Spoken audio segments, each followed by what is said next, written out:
ஒரு கேங்ஸ்டர் திரைப்படம் இனிமேல் வராது. இனிமேல் இது மாரி வேற யாராலயுமே எடுக்க முடியாது அப்படிங்கிற மாரி ஒரு திரைப்படத்த எடுத்திருக்கிறாரு இயக்குனர் சசிகுமார். இந்த திரைப்படம் கடந்த 2008ல ரிலீஸ் ஆச்சு.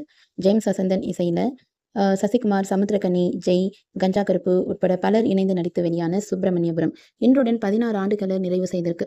குறிப்பா இந்த திரைப்படத்தில் வரக்கூடிய பாட்டு கண்கள் இரண்டால் இந்த சாங் இன்னும் கூட மக்களுடைய மனதில நிலைத்து நிற்கு. இந்த திரைப்படத்தினுடைய கிளைமேக்ஸ பற்றி ஒரு முறை இயக்குனர் சசிகுமார் கிட்ட ஒரு பேட்டியில கேட்டிருக்காங்க.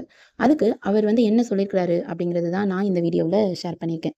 நான் செஞ்ச உருப்படியான விஷயம் என்னன்னா, நான் யாருக்குமே கதை சொல்லல. இந்த டீம்ல இருக்கக்கூடிய கதிருக்கு மட்டும் தான் தெரியும். இன்னைக்கு நான் சீன் எடுக்க போறேன் அப்படிங்கிறத கூட நான் காலையில தான் சொல்லுவேன். டயலாக் ரொம்ப அதிகமா இருந்துச்சுன்னா, முதல் நாள் இரவே குடுத்துருவேன். அப்படிதான் இந்த கிளைமேக்ஸ் சீன நான் ஜெய், ஸ்வாதி 2 பேர்கிட்டயும் சொன்னேன். ஸ்வாதி என்ன பண்ணிருச்சு, அங்கருந்து போயி ரூம்ல போய் அழ ஆரம்பிச்சுருச்சு. ஜெய் என்ன பண்ணாருன்னா, கலங்கிட்டான். அப்புறம் ரூம்ல இருந்து எனக்கு ஃபோன் பண்ணி, "ஸ்வாதி, அப்ப நான் என்ன முதுகுல குத்துற ஆளா?" அப்படின்னு கேட்டு புலம்ப ஆரம்பிச்சுட்டாங்க.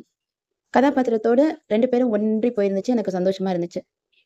"நீங்க எனக்கு சொல்லல கிளைமேக்ஸ" அப்படின்னு கேட்கறாங்க. உடனே நான் தான் சொன்னேனே, "நீ சாக மாட்டேன்னு. இதுக்கு நான் செத்தே இருக்கலாம்." அப்படிங்கிற அந்த மூட் எனக்கு ரொம்ப சரியா இருந்துச்சு.